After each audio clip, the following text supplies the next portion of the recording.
आपल्या माणसांच्या विकासासाठी कटिबद्ध लातूरकरांचा 90.4 FM रेडिओ सिद्ध। आज 5 सप्टेंबर शिक्षक दिन या निमित्त आपण रेडिओ सिद्धवरून ऐकणार आहोत अनंत कदम यांच्याशी ऋतुजा आगम यांनी साधलेला संवाद। आपण ट्यून आहात रेडिओ सिद्ध 90.4 FM। नमस्कार, मी ऋतुजा। आज शिक्षक दिन आणि त्याच निमित्ताच्या या विशेष कार्यक्रमात आपण अनंत कदम यांच्याशी चर्चा करणार आहोत। सगळ्यात पहिल्यांदा सर, आपलं या कार्यक्रमात मी ऋतुजा मनपूर्वक स्वागत करते। नमस्कार, धन्यवाद सर। आपला परिचय आमच्या तमाम रसिक श्रोत्यांना आपण करून द्यावा। सर्वप्रथम सर्व रसिक वृंदांना, शिक्षक बांधवांना आणि शिक्षक प्रेमींना सर्वांनाच शिक्षक दिनाच्या हार्दिक शुभेच्छा देतोय। मी अनंत चंपाई माधव कदम। माझं मूळ गाव कर्नाटकातील हुळसमुद्र हे असून माझं शिक्षण, प्राथमिक शिक्षण कर्नाटकातच झालेलं आहे। अच्छा। त्यानंतर पुढचं शिक्षण मात्र मला इकडं महाराष्ट्र उदगीरमध्ये घ्यावं लागलं। 10वी 12वी माझी उदगीरलाच झाली। पुन्हा परत D.Ed कर्नाटकात झालं आणि मग मला पहिली अपॉइंटमेंट मिळाली ती नांदेड जिल्ह्यातल्या आदिवासी भागात किनवट तालुक्यामध्ये। अच्छा। लहानपणापासूनच शिक्षकी पेशात येण्याचा तुमचा काही विचार होता का? विचार होता म्हणण्यापेक्षा माझ्या घरचं वातावरणच शिक्षकी होतं, कारण माझे वडील हे शिक्षक होते। आणि मी 7वीला असेपर्यंत गावात असताना त्या काळात देखील मी संध्याकाळी गावातली जी ढोरं राखणारी मुलं आहेत त्यांना घेऊन मी 1-1 तास शिकवत होतो। अच्छा। त्याच्यामुळे शिक्षकी पेशाबद्दलची माझ्या मनात आतुरता आणि एक वेगळा आदरही होता।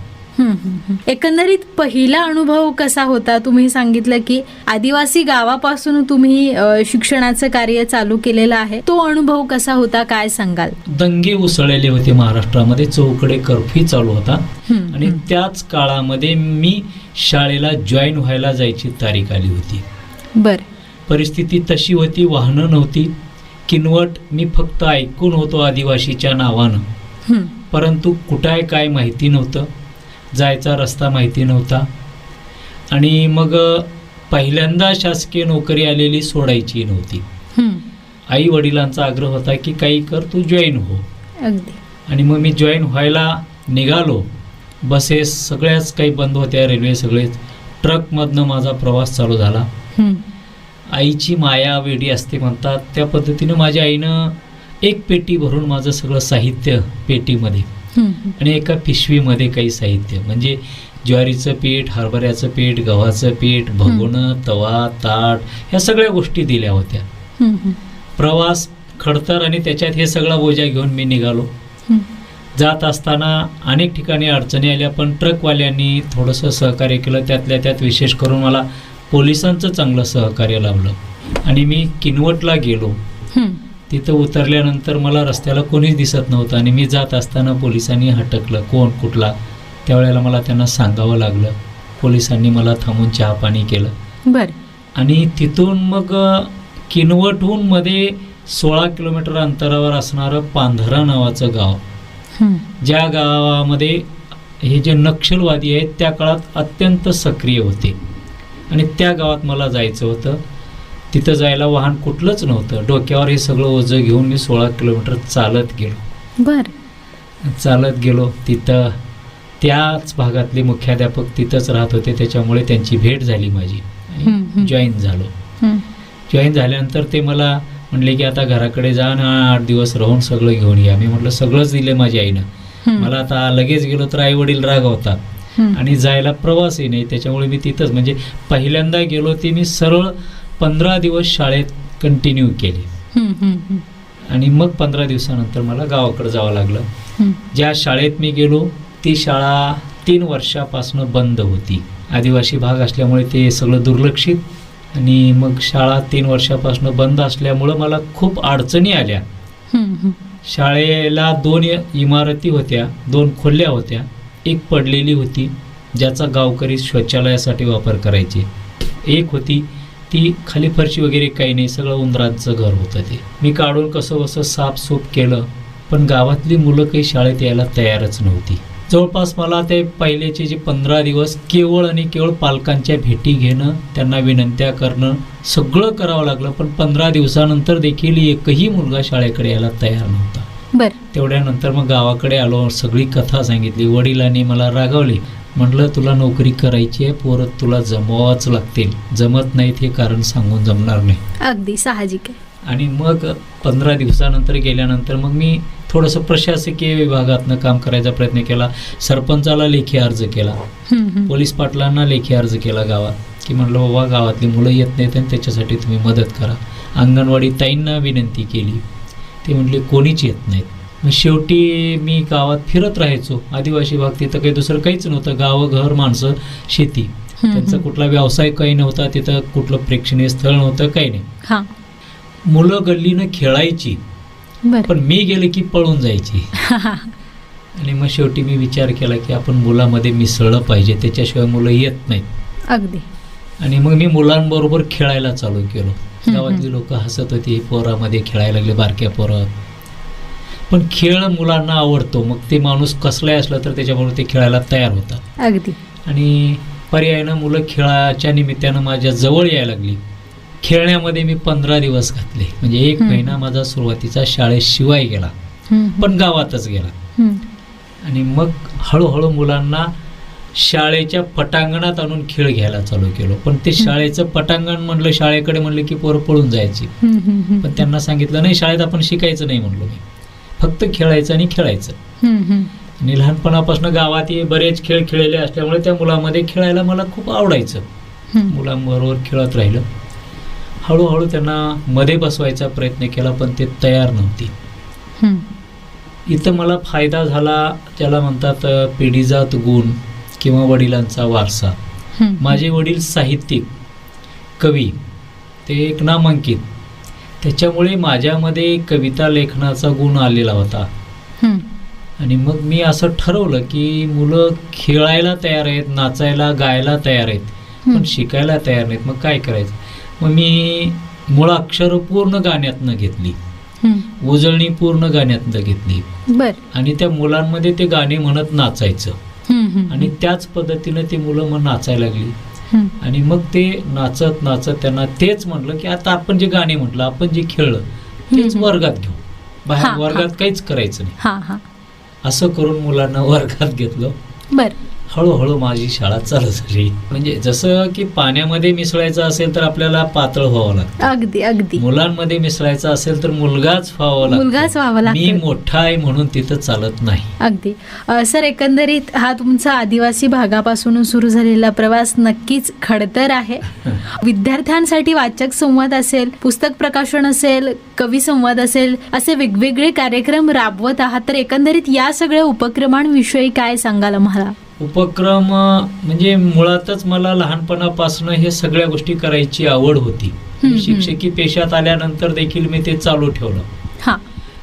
मी पहिल्यांदा 1986-87च्या काळामध्ये मी एक उपक्रम घेतला होता, मी विद्यार्थी नावाचा. आणि ते उपक्रम पुढे एवढा चांगला चालला की 2001 मध्ये देशातल्या 18 राज्यातनं विद्यार्थ्यांचा सहभाग मला त्या उपक्रमामध्ये मिळालेला होता. आणि मी आत्तापर्यंत जे जे काही उपक्रम राबवले विद्यार्थ्यांसाठी, तिथं विद्यार्थ्यांना आर्थिक अडचण येणार नाही या गोष्टीची खबरदारी घेतली. कुठल्याच पैशाशिवाय मी अनेक उपक्रम राबवलेले आणि त्याच्यामुळे अनेक मोठमोठे सहभाग त्याच्यामध्ये मिळाले. आणि माझे उपक्रम बघण्यासाठी आमच्या लातूर जिल्ह्याचे शिक्षण सभापती, त्याचबरोबर शिक्षण अधिकारी, अनेक मान्यवर देखील माझ्या घरी येऊन ते सगळं पाहिलेले. शाळेमध्ये सगळ्या आमच्या अधिकाऱ्यांना देखील पाहिलं. आणि तिथनं मला आणखी ऊर्जा मिळत गेली की एवढा सहभाग मिळतोय आणि एवढ्या लोकांचं कौतुक होतं, आपण ते करत राहू. आणि त्याच्यातनंच मग मुलांना लिहितं करायचं होतं. आता त्या मुलांकडनं कला करून घेतल्या, पण त्यांना लिहितं करायचं होतं. काय लिहायला लावा, मग हळूहळू गाणी लिहायला व्हायच्या, कविता लिहायला व्हायच्या. मी आत्तापर्यंत 6 शाळा केल्या. 6 शाळेपैकी 5 शाळेतली मुलं माझे आत्ता कविता लिहितात, कथा लिहितात. पैकी आजपर्यंत मी त्या बाबतीत थोडं कमी पडलो. 4 मुलांची पुस्तकं मी प्रकाशित केली त्यांच्या साहित्याचीच, मी अच्छा. माझ्या बर. स्वखर्चानं. बर. आता काल परवाच माझ्या या हलशी तुगावमध्ये आत्ता मी आहे हं, इथल्या मुल्ला मुस्कान नावाच्या विद्यार्थिनीचं हं. अंकुर नावाचा कविता संग्रह प्रकाशित केला. बर. म्हणजे मुस्लिम समाजाची मुलगी असून देखील ती मराठीतनं एवढ्या चांगल्या कविता लिहिली हं, हं, हं. आणि त्याचंही कौतुक झालं. माझी सगळी मुलं कविता लिहितात. आता मी मुलांना कथा लेखनाकडे घेऊन चाललोय. अच्छा. आता माझी मुलं, त्या मुलांना मी आता लिहायला लावतोय, लिहायला लागलेले माझ्या वर्गातली सगळीच मुलं. बर. दररोज मुलांना एक प्रसंग लिहून आणायला सांगतोय. हं, हं. एक प्रसंग देतो, त्या प्रसंगावर त्यांना जे वाटतंय, जसं वाटतंय ते लिहून आणायचं. हं, हं. आता हे खरं पाहिलं तर माझं काम वाढलं. मला ते दररोज त्या सगळ्यांची ते प्रसंग मला वाचावे लागतात, हं. त्याच्या दुरुस्त्या सांगाव्या लागतात, पण त्याचा मला आनंद आहे.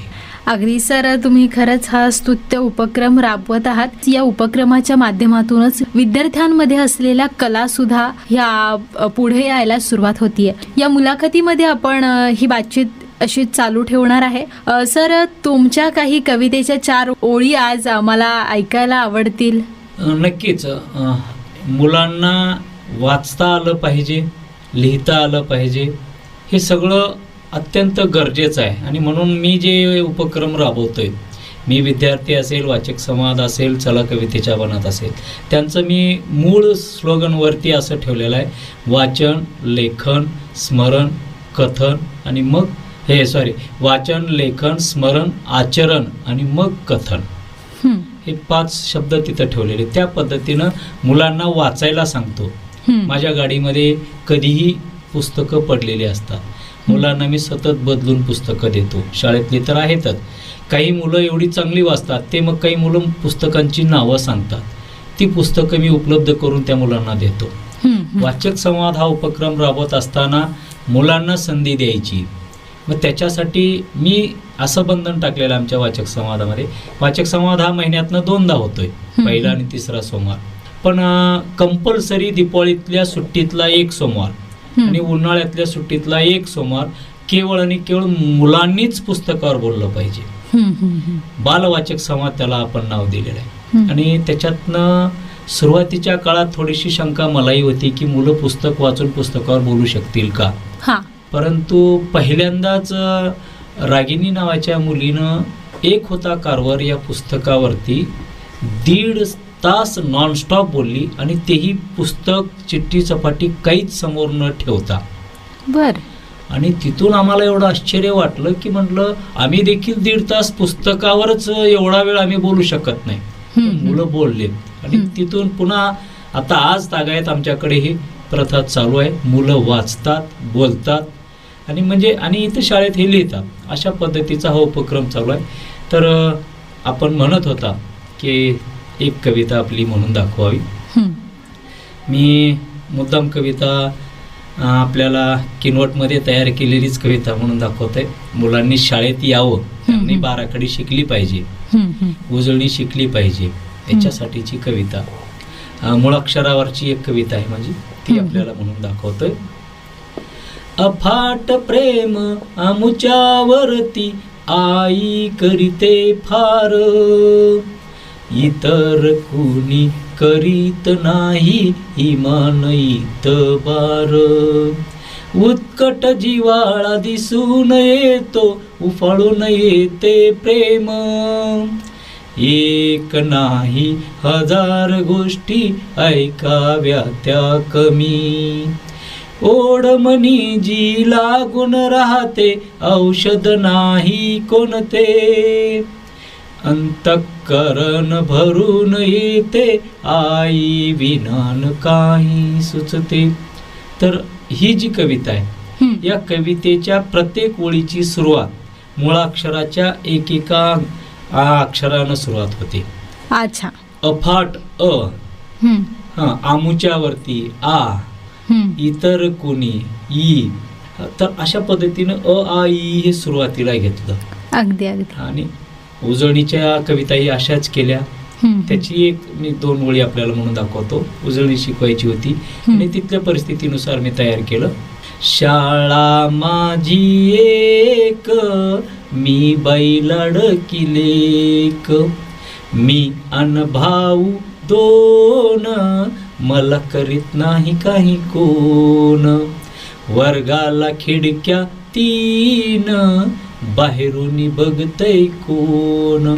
अशा पद्धतीनं पूर्ण 100 पर्यंतचीच नाही तर 30 पर्यंतचे पाढे मी अशा गाण्यातनं घेतलेले. क्या बात है. अगदी म्हणजे सर, तुम्ही आदिवासी भागापासून विद्यार्थ्यांना शाळेत आणण्यापर्यंत ते आज तुम्ही ज्या ठिकाणी आहात तिथं विद्यार्थ्यांना एक वाचक म्हणून, एक लेखक म्हणून कसं जगता येईल, या क्षेत्रात कसं येता येईल यासाठी तुम्ही प्रयत्न करत आहात. सर, फक्त शिक्षण घेणं आणि नोकरीला लागणं हे फक्त शिक्षण नाही, तर एक समाजाचा नागरिक म्हणून, एक देशाचा नागरिक म्हणून एक विद्यार्थी असणं आजची युवा पिढी पुढे जाऊन देश चालवणार आहे. तर एकंदरीत या सगळ्याबद्दल काय सांगाल आज? याबद्दल सुरुवातीला मी असं म्हणेन की आपण ज्याला सुशिक्षित म्हणतो, शिकलेला ज्याला म्हणतो, शिकलेला म्हणजे केवळ अक्षर वाचणारा शिकलेला नाही. अगदी. वाचायला आलं म्हणजे शिकला असं नाही. हा. तर त्याला वाचन नुसतं अक्षरांचं नाही, माणसांचंही वाचन करता आलं पाहिजे. अगदी अगदी. परिस्थितीचं वाचन त्याला करता आलं पाहिजे, प्रसंगाचं वाचन त्याला करता आलं पाहिजे, तर तो वाचक झाला. आणि शिकलेला सुशिक्षित जर म्हणायचं असेल तर समाजात कसं जगायचं, कसं वागायचं या गोष्टी जोपर्यंत त्याला कळत नाही तोपर्यंत तो सुशिक्षित झाला हे म्हणणं मला योग्य वाटत नाही. तो 10वी शिकलेला असेल, 12वी शिकलेला असेल की कुठली उच्च पदस्थ डिग्री घेतला असेल, सुशिक्षित फक्त अशा या डिग्र्या घेतल्यानंच म्हणता येतं हे मला पटत नाही. कदाचित एखादा पहिलीतला मुलगा देखील सुशिक्षित असू शकतो, जो डिग्री घेतलेल्यापेक्षाही पुढचा. त्याला माणसांची मान सन्मानाची पद्धत त्याच्या जवळ असते, बोलायची पद्धत त्याच्याजवळ असते, आणि मग तो खरा सुशिक्षित असं मला वाटतं. अगदी सर, आज आपण शिक्षक दिनानिमित्त ही विशेष बातचीत करत आहोत. मुलाखतीमध्ये आपण एक महत्त्वाचा प्रश्न मी आपल्याला असा विचारू इच्छिते की सर, आज आपण सगळीकडची ही एज्युकेशन सिस्टीम बघतोय. मागच्या 2 वर्षाच्या कालावधीत कोविडमधली शिक्षण प्रणाली आपण पाहिली, आणि एकंदरीत ह्या मोबाईलच्या जगामध्ये विद्यार्थी आजकाल पुस्तकांकडे कमी वळत आहेत, कारण मोबाईलच्या एका क्लिकवर सहज आपल्याला गुगलवरती सगळं शक्य झालेलं आहे. तर आज शिक्षक दिनानिमित्त एक शिक्षक म्हणून आज सगळ्या विद्यार्थ्यांना काय सांगू इच्छिता जाता जाता? शिक्षक म्हणून मला विद्यार्थ्यांनाच नाही तर पालकांनाही सांगायचं आहे. अगदी. शिक्षकाची भूमिका ही शिकवण्यापुरतीच नाही, फक्त एक मार्गदर्शक म्हणून शिक्षकांची भूमिका आहे. जोपर्यंत विद्यार्थी स्वतः मनातनं तयार होत नाही आणि त्याला त्याच्या पालकांचं सहकार्य लाभत नाही तोपर्यंत नुसत्या शाळेतून विद्यार्थी शिकू शकत नाही. अगदी. त्याच्या घरातली जी मोठी माणसं आहेत, या माणसांचं काम आहे. आज समाजामध्ये असं होतंय की एकदा शाळेत नेऊन गुरुजीच्या मुलाला स्वाधीन केलं की संपलं, पालकाची जबाबदारी संपली, अशी जी वृत्ती वाढायला लागली ही घातक आहे. पालकाची जबाबदारी मुलाला शाळेत घालणं एवढीच नाही, तर माझा मुलगा शाळेत जातोय तर काय करतोय ते बघितलं पाहिजे. दररोज किती काय त्याचा अभ्यास चालू आहे, गुरुजी त्याच्या शिकण्याकडे लक्ष देतात का, गुरुजींचं लक्ष माझ्या मुलावरती किती आहे, गुरुजींनी शिकवलेलं माझा मुलगा किती काय त्याची तयारी करतोय, याच्यासाठी पालकांनी देखील थोडासा वेळ दिला पाहिजे. ज्या घरातल्या पालकांचं लक्ष मुलांवरती आहे तीच मुलं खरे सुशिक्षित होऊ शकतात. बाकी केवळ पालकांनी पैसा पुरवला आणि विद्यार्थी शाळेत पाठवला तर तो मुलगा फक्त डिग्र्या घेऊ शकतो, पण तो सुशिक्षित होईल असं मला वाटत नाही. याच्यासाठी माझी विनंती राहणारी आहे सर्व पालकांना की बाबांनो, तुम्हाला वाचायला येत नसेल हरकत नाही, काही पालक निरक्षर आहेत, त्यांना माझी विनंती आहे, तुम्हाला वाचायला येत नाही मान्य आहे, पण तुम्ही तुमच्या मुलाला 1 तास जवळ घेऊन बसू शकता, त्याला वाचायला लावू शकता. त्यानं वाचायला का नाही एवढं तरी कळतंय. चुकीचं वाचत असेल हरकत नाही, त्याला चुकीचं का वाचत नाही त्याला वाचायची सवय लावा तुम्ही. एकदा त्याला 1 तास बसून वाचायची सवय लागली ना, उद्या हळूहळू तो चांगलं वाचेलच की. आणि आज तसं निरक्षरांचं प्रमाण आपल्याकडे कमी आहे, सगळ्यांनाच कळतंय. त्याच्यामुळे मुलगा खरंच किती वाचायला लागलाय का नाही, एखाद्या वेळेस वडिलांना कळत नसेल, आईला कळेल, आईला कळत नसेल, घरात आणखी दुसरी मोठी माणसं आहेत त्यांना कळतं. मग त्यांनी त्या मुलाचा अभ्यास बघावा आणि बघितल्यानंतर मुलगा कदाचित सगळं व्यवस्थित करत असेल. कधी कधी मी शिक्षक म्हणून मीही माणूस आहे, माझी चूक होते, मी चुकत असेल आणि मुलाला ते चुकीचं सांगत असेल आणि मुलगा तेच अनुकरण करत असेल, त्यावेळेला तुम्ही शाळेत या आणि गुरुजीला का रे बाबा असं न म्हणता, जगात सगळी कामं होतात केवळ प्रेमानं, अरे रावीनं सगळी कामं होत नाही. याच्यासाठी गुरुजींना तुम्ही प्रेमानं बोला, गुरुजी तुम्ही खूप चांगलं शिकवताय, हेही तुम्हाला मना वाटत नसेल तर तेही म्हणू नका, पण गुरुजी आज माझ्या मुलाकडं तुम्ही जे दिलेलं आहे ते कदाचित चुकल्यासारखं मला वाटतंय, एवढं जरी बोलला त्या गुरुजीला ती चूक लक्षात येईल आणि ती गुरुजी सुधारून घेतील ना.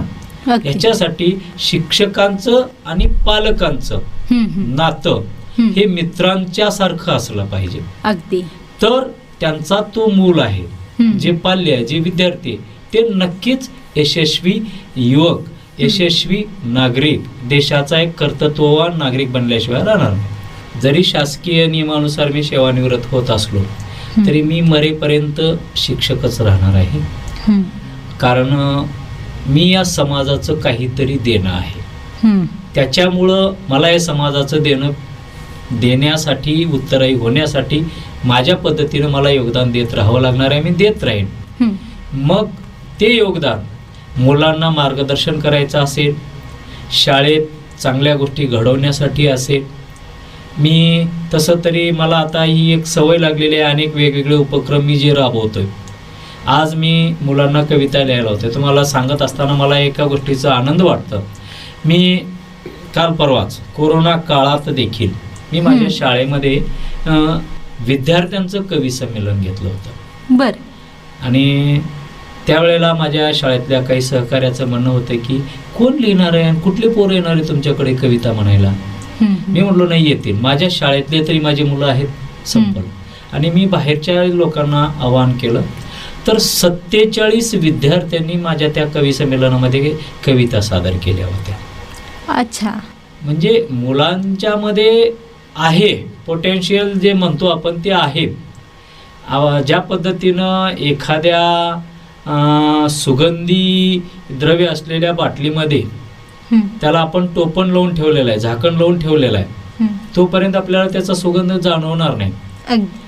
जेव्हा आपण त्या बॉटलचं ते टोपण आपण ओपन करू, उघडं करू, तेव्हा त्याच्यातला सुगंध आपल्याला कळेल आणि मग आपण देखील आश्चर्यचकित होऊ. त्याच पद्धतीनं प्रत्येक विद्यार्थी, खेड्यातला असो की शहरातला असो, प्रत्येकामध्ये सुप्त कलागुणं दडलेली आहेत आणि ती कशी आहेत, या सुगंधी बॉटलमध्ये भरलेल्या सुगंधासारखी आहेत. फक्त आता गरज आहे त्या सुगंधी बॉटलचं टोपण ओपन करायची.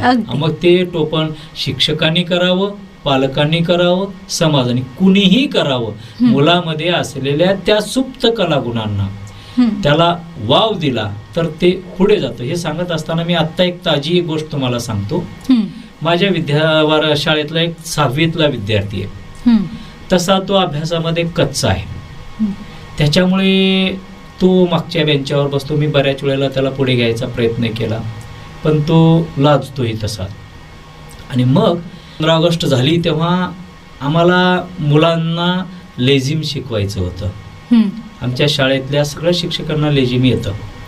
सगळ्यांनी शिकवायचंही ठरवलं पण अडचण एक होती की आम्हाला कोणालाही हलगी किंवा ढोलकी वाजवता येत नव्हती. आणि मग तरी आता हे नवीन तंत्रज्ञान आलेले असल्यामुळे मोबाईलच्या माध्यमातून गाणी लावून आम्ही लेझिमची सरावाची सुरुवात केली. पहिला दिवस झाला की संपल्यानंतर एक दुसऱ्या दिवशी चालू करत असतानाच एक मुलगा आला. सर म्हटलं की तुम्ही हे मोबाईलवर लावू नका, म्हटलं हलगी वाजवून चांगलं खेळायला बरं वाटतंय सर म्हटलं. मी म्हटलं अरे खरं आहे रे बेटा, आम्हाला कोणालाही वाजवायला येत नाही. आम्ही स्पष्ट सांगितलं मुलाला. नाही सर, आपल्या शाळेतल्या त्या अनिललाच चांगलं वाजवता येते. अच्छा. आणि मुळात तो अनिल म्हणणारा मुलगा दुसऱ्या दिवशी लेझिम चालू करण्यापूर्वीच तो घरातली हलगी घेऊन येऊन आडवं थांबला होता. त्याला आम्ही कोणीही यायला सांगितलं नव्हतं. हा. आणि त्या मुलानं म्हटल्यानंतर मी म्हटलं त्याला वाजवा येतंय तर मग बघू बोलू, कुठे बोलवा त्याला. असं बोलवा म्हणल्या हात वरे केल्या तो तिथूनच हलगी वाजवत पळत आला. आणि कालच्या 15 ऑगस्टची लेझिम एवढ्या सुंदर पद्धतीनं आमची साजरी झाली त्याच्या हलगीच्या साथानं. म्हणजे अभ्यासात तो मुलगा कच्चा आहे, पण आज हलगीची कला त्याच्यामध्ये एवढी चांगली आहे आणि त्यांनी हलगीचे जवळपास 10-15 बोल वेगवेगळ्या पद्धतीनं तो वाजवून दाखवला. म्हणजे त्याच्यात ती कला आहे. तो भलेही मला म्हणायचंय की तो भलेही तो 10वी पास होणार नाही, कुठली डिग्री घेणार नाही, तरी परंतु तो एखाद्या नोकरदारापेक्षाही चांगल्या पद्धतीचं जीवन जगू शकतो त्याच्या त्या हलगीच्या कलेवर. गरज आहे त्याची ती कला. आता त्याला तो प्रगत केला पाहिजे, लोकांसमोर प्रगट केलं पाहिजे. त्याला त्याच्यात प्रगती साधत गेला तर नक्की त्याचं ते एक माध्यम होतं. जगायसाठी केवळ नोकरीच पाहिजे.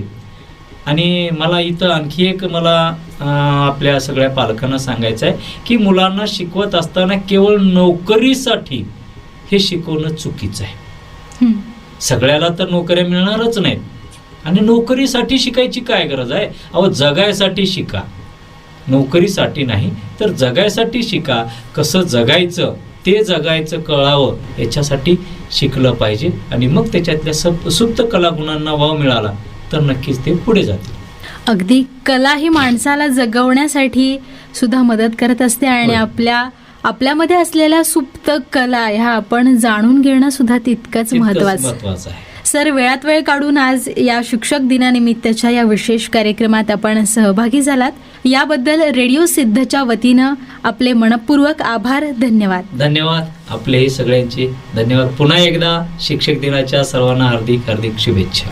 90.4 रेडिओ सिद्धवरून आपण ऐकलीत शिक्षक दिनानिमित्तची विशेष मुलाखत. असेच कार्यक्रम ऐकण्यासाठी ऐकत रहा रेडिओ सिद्ध 90.4 FM. जगा बिनधास्त.